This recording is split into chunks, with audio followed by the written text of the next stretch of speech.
Salve, salve galerinha! Sejam bem-vindos para mais um vídeo do canal Área dos Animes. E dessa vez a gente voltando até depois de um bom tempo aqui sem vir pro canal com os vídeos das análises semanais dos capítulos do mangá de One Piece. Já que a gente já infelizmente acabou ali os semanais de Jujutsu e também de Boku no Hero, por que não voltarmos com o nosso querido e amado One Piece, onde Elbaf é real e vai te surpreender, porque One Piece é insano. E é justamente tudo isso que a gente vai comentar ali, muito mais neste vídeo, sobre o review do capítulo 1130 de One Piece, intitulado O Príncipe das Maldições. Só que antes de começar a comentar sobre tudo isso e muito mais, eu espero imensamente que vocês gostem desse vídeo, que justamente por isso deixem um like, se inscrevam no canal e também, é claro, ativem o sininho das notificações para receberem todos os vídeos aqui do canal. Então, muito obrigado por todo o apoio de vocês. Então, sem mais delongas, simbora para o vídeo. Bom, a gente basicamente começa esse capítulo vendo ali agora do ponto de vista dos demais Mugiwaras que permaneceram no navio ali dos gigantes que estão se dirigindo a Elbaf. Já que a gente basicamente viu, só recapitulando brevemente ali, já que eu não tinha comentado isso ainda aqui no canal, que basicamente Luffy, Zoro, Sanji, Nami e o Usopp e Chopper, depois de todo o fim do arco de Egghead, os Mugiwaras terem conseguido fugir graças ali à ajuda de Brog e Dory, todo o bando pirata ali dos piratas gigantes, a gente vê que esses chapéus de palha que eu acabei de citar acabaram sendo capturados por um dos gigantes, que não é um gigante qualquer, é um personagem que é até interessante, porque eu acho que quase ninguém, eu acho que talvez ninguém se lembre, mas é um personagem que apareceu lá em Dressrosa, quando a gente teve a aparição do Hajirudin, todo o bando dele, dos novos piratas gigantes, e o cara que sequestrou ele, o Luffy, Nami, Zoro, Sanji, Usopp e Chopper, é o Rhodes, que era um dos membros, na verdade ainda é um dos membros dos novos piratas gigantes. Então não tem como, né? O Oda é gênio, o homem não erra uma. Mas o próprio Frank, vendo que ele acha que já chega, pedindo para que os guerreiros de Elbaf parem com essa busca, onde ele mesmo vê que, indo direto ao ponto, eles procuraram tanto e não encontraram o Luffy e os demais, mas o Frank tem a certeza que os seus companheiros estão vivos. Eles estão vivos sim, e também agradece por todos os gigantes ali, ficando até emocionado por terem procurado seus companheiros com tanto coração, enquanto a própria Robin vê que o destino deles, de ambos, na verdade, ali é Elbaf, então provavelmente eles vão acabar se encontrando de um jeito ou de outro lá. Apesar de Luffy e todos os outros Mugiwaras que estão com ele já estarem em Elbaf, que é simplesmente insano o design da ilha, não tem como. O Oda é gênio. Enquanto o próprio Jinbe, vendo que ele já usou a sua rede de informações de tubarões na tentativa de encontrar o Luffy e os demais, e vê que os gigantes também já perderam a cabeça procurando por eles, e agradece muito. E o Brook, que a fala dele é muito interessante, porque facilmente dava para fazer os velhos e amados trocadilhos do Brook, sobre ele vendo de que eles já estão ficando ali sem suprimentos, e se bom, se todos morressem de fome, seria como colocar a carroça na frente dos bois. Apesar do Brook já estar morto, então Eu senti saudade dessa. Mas o próprio Brog e Dory vendo que se então os companheiros do Luffy estão aí tão confiantes de que ele e os demais estão bem, então não resta outra escolha a não ser confiar enquanto eles partem ali rumo a Elba, querendo comemorar, brindar, comer. Só que não tem nem comida e bebida no navio, então eles meio que extrapolaram um pouco com toda essa festança. Enquanto a gente volta ali pro Luffy e o grupo dele, depois de terem fugido naquele castelo colossal do Road, que dava muito a entender que era um outro país, que Elba era feito de Lego e tudo mais, mas era só um castelo, então cara, a proporção de Elba vai ser um negócio colossal porque é uma ilha feita para gigantes. Só que Luffy e companhia são seres humanos, entre aspas, com muitas aspas mesmos, normais, pelo menos em questão à estatura. Então, por exemplo, eles se encontram ali a coisas colossais. Uma ponte colossal que liga ali o restante da ilha à parte, onde a gente tem o castelo do Road. E a gente tem toda uma habitação que lembra muito ali aqueles ambientes mais nórdicos. Ali os países nórdicos, um negócio ali montanhoso, neve ao fundo. A gente vê uma árvore colossal que não é uma árvore qualquer. Tem uma baita importância para a história de One Piece, também muita ligação com a mitologia nórdica e tudo mais, que é a árvore do mundo Yggdrasil, onde, cara, esse capítulo foi simplesmente sensacional, enquanto a gente mesmo vendo os Mugiwaras assim, que dá um jeito de sair daí, ou pelo menos se esconderem, porque vem ali dois gigantes, a Gerd, que é ali a médica do navio dos novos piratas guerreiros gigantes, ao lado do Goldberg, que é o cozinheiro dos novos piratas guerreiros gigantes, que basicamente estão atravessando ali a ponte rumo ao castelo do Road em busca de encontrar ele.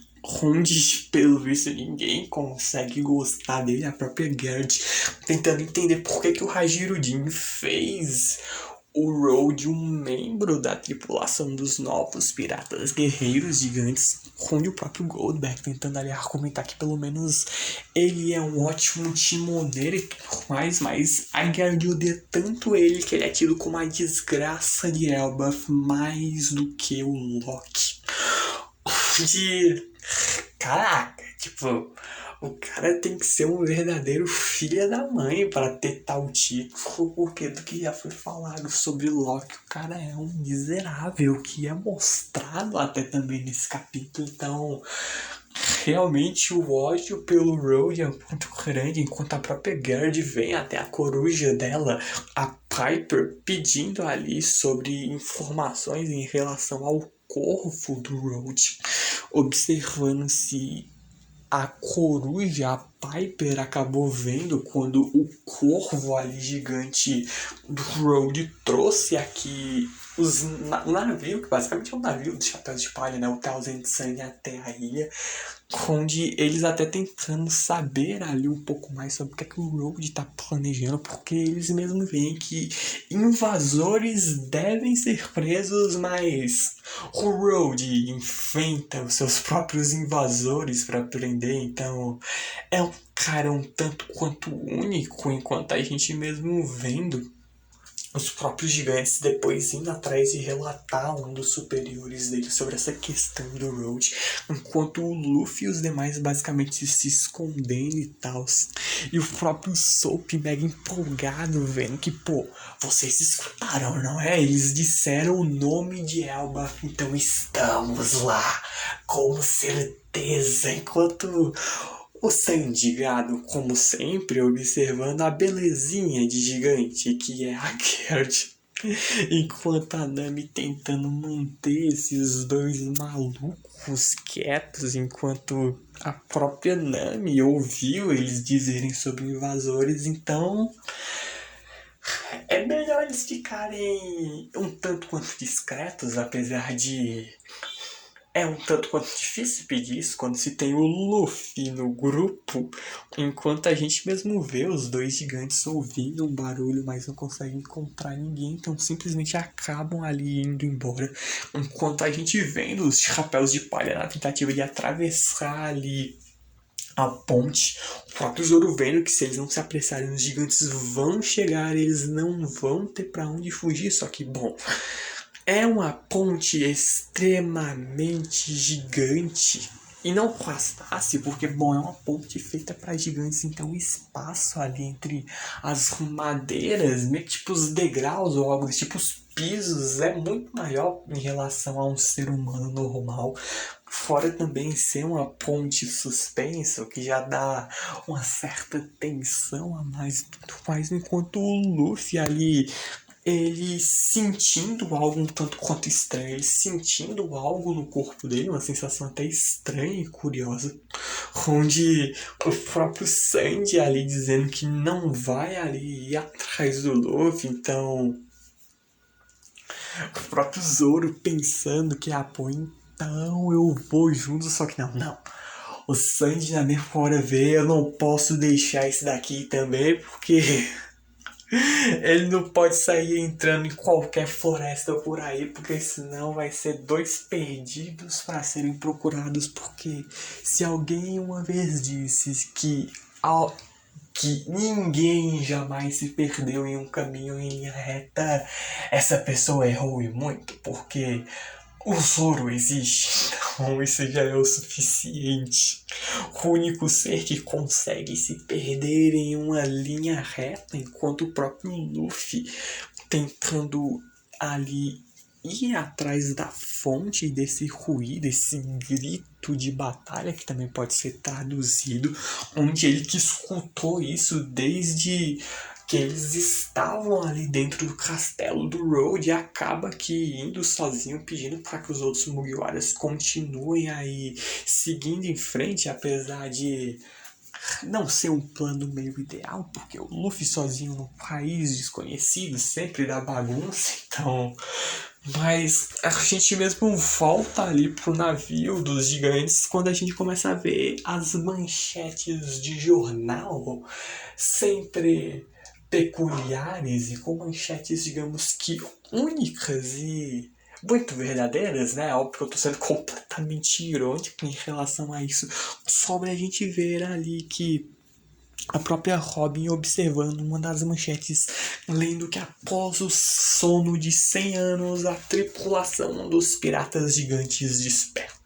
Juntamente com Yonkou, Luffy do Chapéu de Palha transformaram Egghead em um mar em chamas. A recompensa do demônio vermelho Brog e do demônio azul Dory, chefes da tripulação dos piratas gigantes, é de 1,8 bilhões de beris cada um.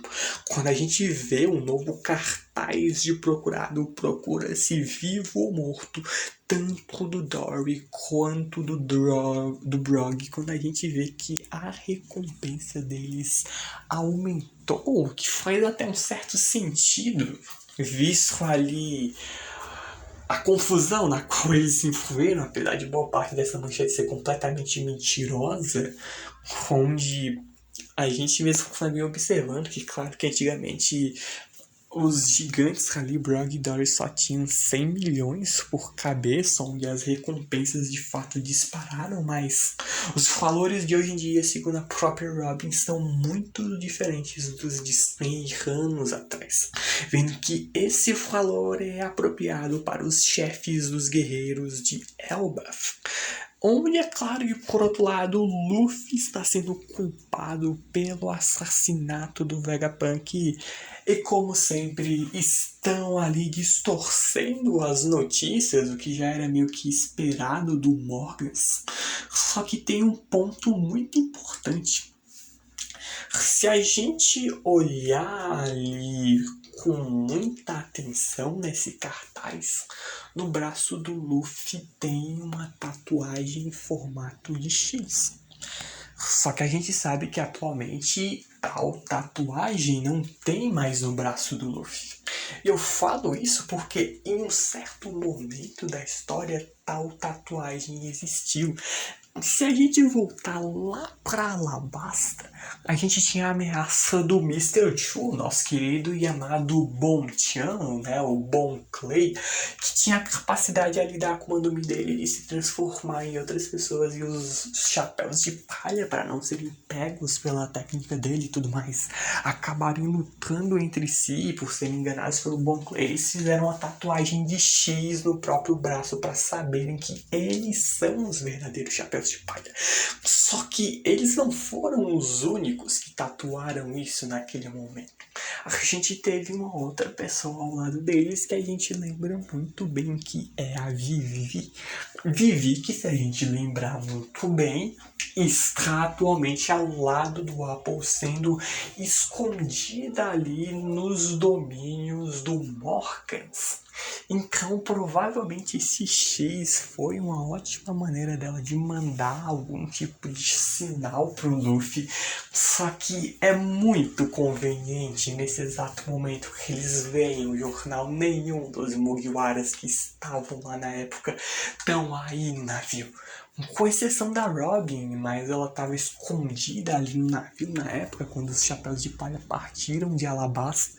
E por isso que ela mesmo acha uma questão um tanto quanto estranha e ao mesmo tempo tanto quanto familiar, onde de fato ali ela tem uma certa memória sobre isso, e é algo que, bom, é um claro sinal provavelmente da Vivi. A própria Robin diz que tem a impressão que já viu essa marca em algum lugar, mas a gente realmente vendo o quão surpreendente, os próprios gigantes comentando, já tá mudando essa questão do Luffy ficar no mesmo nível que o Shanks. Apesar que, beleza, em título eles estão no mesmo nível, mas eu ainda acho o Shanks ainda mais influente do que o Luffy. Claro, também em questão de power scaling, o Shanks ainda é descaradamente, provavelmente, muito mais forte ali do que o Luffy, então talvez um dos inimigos finais, Shanks vilão, não sei, né? Tem muitas teorias quanto a isso, mas o ponto é que os próprios Brock e Dory observando sobre o Hajirudin, que era um dos membros do bando dos gigantes, mais um dos mais novos ali, que se tornou subordinado do Luffy, onde tecnicamente ele é um filho do rei, o que é até curioso, porque como assim filho do rei? Ele é tipo um dos príncipes, filho de sangue, ou outra coisa do tipo, não sei, porque é um título que realmente é colocado, e ele que é colocado também como um pirralho bem casca grossa. Ele que deveria ter sido o cara responsável por buscar os Mugiwaras, mas o motivo pelo qual os mais velhos vieram no lugar é porque surgiu um certo problema ali em Elbaf, que foi ali algo que aconteceu na ausência do Brog e Dory, onde em Elbaf nasceu mais um filho do rei oficialmente reconhecido. Aquele que é chamado de o Príncipe das Maldições. Ele que cometeu todo tipo de maldade, que foi crucificado há vários anos. Por pouco conseguiu escapar. Mas os soldados se uniram então para capturá-lo. Onde, por acaso, o nome dele, bom, a gente vai saber no final ali desse capítulo. Mas o ponto é que esse cara realmente tinha um certo... Na verdade, não só um, provavelmente vários parafusos soltos ali na cabeça.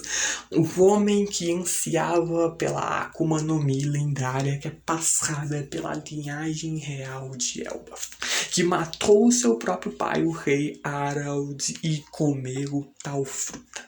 Onde, da próxima vez, caso o príncipe das maldições, cujo nome é Loki, se libertar, o mundo será destruído. Ele, a desgraça de Elbaf, o homem que o Luffy sentiu a presença e vem a encará-lo cara a cara numa das páginas duplas mais absurdas que eu já vi em toda a minha vida lendo mangás. com simplesmente o Loki acorrentado ali em uma árvore simplesmente colossal, diante do Luffy, revelando seu design, que é simplesmente, meus amigos, cinema. O próprio Loki vem diante do Luffy perguntando o nome dele. O Luffy, que como sempre se apresenta mostrando ali o seu sonho, que cada vez mais que ele fala isso, mais eu acredito de que ele é o Luffy, o homem que será o rei dos piratas. O próprio Luffy pergunta quem é esse cara e onde eles estão, enfim nos é apresentado. Esta é Warland, o reino dos guerreiros de Elbaf. O reino mais forte do mundo que um dia foi consumido pela guerra. E este homem é aquele que irá trazer o fim para este mundo, o Deus do Sol, Loki. E que apresentação de personagem do caramba, simplesmente insana. E que design, e que cara, tipo, que introdução de personagem foda pra caramba foi essa. A própria ilha de Elbaf é um design simplesmente incrível, e é só uma pena que a gente vai ter 2 semanas de pausa ali sem One Piece, o que é um tanto quanto triste. Apesar de que tem uns motivos e tá ligado ali, pelo visto, ao live action, o Oda que tá bem envolvido nisso, que é algo extremamente bom, né, pra segunda temporada, já que a primeira temporada foi simplesmente sensacional. Então, estou ali empolgado, e também é óbvio, Oda, descanse, porque eu quero ver ainda o final de One Piece, mas caramba. Espero que tenham gostado desse vídeo aqui, justamente por isso deixem um like, se inscrevam no canal e, claro, também ativem o sininho das notificações para receberem todos os vídeos aqui no canal. Muito obrigado por tudo mesmo. Vejo então vocês no próximo vídeo. Falou, valeu e fui.